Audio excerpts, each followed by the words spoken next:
समझा दिया था प्रारंभिक इतिहास के शोध। ठीक है, आपने पढ़ लिया होगा, घर पे रीड कर लिया होगा, समझ में आ गया होगा, शब्दार्थ हम कर चुके हैं। अब देखिए इसके मौखिक प्रश्न। मौखिक प्रश्न है, धरती पे पहले कौन आया, आदमी या जानवर? तो धरती पे पहले जानवर आया, धरती पर पहले जानवर आया। जब कागज नहीं था तब लोग किस चीज पे लिखते थे? जब कागज नहीं था तब लोग भोजपत्र या ताड़ के पत्तों पर लिखते थे। जब कागज नहीं था तब लोग भोजपत्र या ताड़ के पत्तों पर लिखते थे। जब छापाखाना नहीं था तब किताबें कैसे तैयार की जाती थी?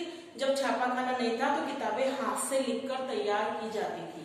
जब छापाखाना नहीं था तब किताबें हाथ से लिखकर तैयार की जाती थी। क्लियर? किताब की नकल करने वाले उसके पृष्ठों के किनारे पे क्या बना दिया करते थे? किताब की नकल करने वाले उसके पृष्ठों के किनारे पे सुंदर सुंदर बेल बूटे बना दिया करते थे। सुंदर सुंदर बेल बूटे बना दिया करते थे। आगे समझ में मौखिक प्रश्न सारे हो गए आपके। अब लिखित प्रश्न पे आइए आप लोग। पत्थर के प्रश्नों से लेखक का क्या अभिप्राय है? तो पत्थर के प्रश्नों से लेखक का अभिप्राय है कि पत्थर के पन्ने, पहले के लोग कागज पे इसलिए नहीं लिखते थे क्योंकि उनको लगता था कि कागज खराब हो जाएगा या फिर उसको कीड़े खा जाएंगे, इसलिए वो बड़े बड़े पत्थरों पर सुंदर सुंदर अक्षरों में कोई भी संदेश उस पे लिख देते थे, इसलिए उन्हें पत्थर के प्रश्न कहा गया। क्लियर? संसार की पुस्तक से आप क्या समझते हैं? पाठ के आधार पर स्पष्ट कीजिए। तो संसार की पुस्तक से हमारा मतलब है कि नदियां, पहाड़, देखिए स्टार्टिंग में है आपका संसार की पुस्तक का हमारा मतलब है चट्टान, पहाड़, घाटियां, नदियां, समुद्र, ज्वालामुखी, हर वो एक चीज जो हमें चारों तरफ दिखती है और हम इससे ज्ञान प्राप्त कर सकते हैं। किताब हमारे सामने हमेशा खुली रहती है और हम इससे अपने अतीत के बारे में जान सकते हैं। ऐसा समझ में? संसार की पुस्तक से हमारा तात्पर्य है कि इस किताब में चट्टान, पहाड़, घाटियां, नदियां, समुद्र, ज्वालामुखी और हर एक वो चीज है जिससे हमें अपने अतीत के बारे में जानकारी मिलती है। इसे हम अपने चारों तरफ देखते हैं और अपने ज्ञान में वृद्धि कर सकते हैं। ठीक है? इसके बाद है सोचने की ताकत का महत्व स्पष्ट कीजिए।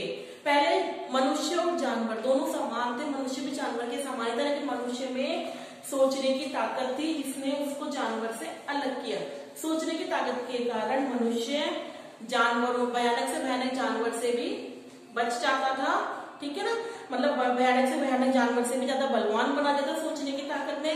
सोचने की ताकत के कारण ही मनुष्य रहना सीखा, घर लेकिन आग जलाना, जमीन जोत कर खाने की चीजें पैदा करना, कपड़ा बनाना, पहनना, रहने के लिए घर बनाना, ये सभी बातें उसने सोचने की ताकत से ही सीखी थी। आगे समझ में आप लिखेंगे, सोचने की ताकत ने आदमी को, मनुष्य को जानवर से अलग बना दिया या बलवान बना दिया। सोचने की ताकत के कारण वह बड़े से बड़े जानवर से भी नहीं डरता था, वह उनको काबू में कर लेता था या उनको डरा के रखता था। जिस तरह एक इतना बड़ा हाथी पर एक छोटा सा व्यक्ति, महावत जो होता है, वो बैठकर उसको कंट्रोल में या उसको करता है। ठीक है ना?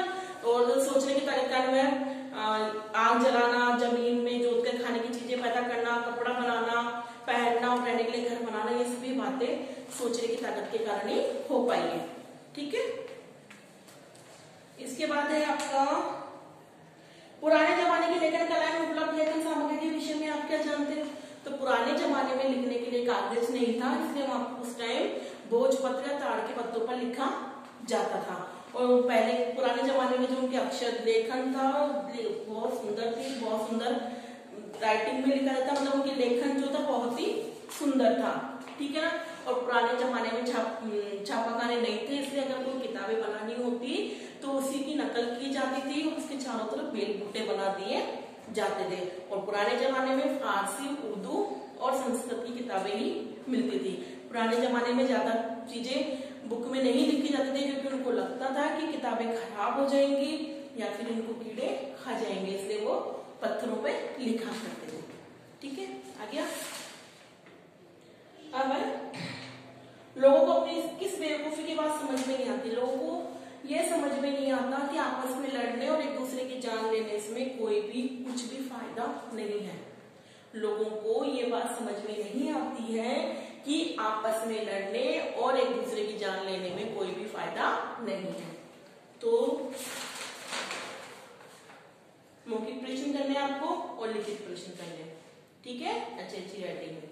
Thank you.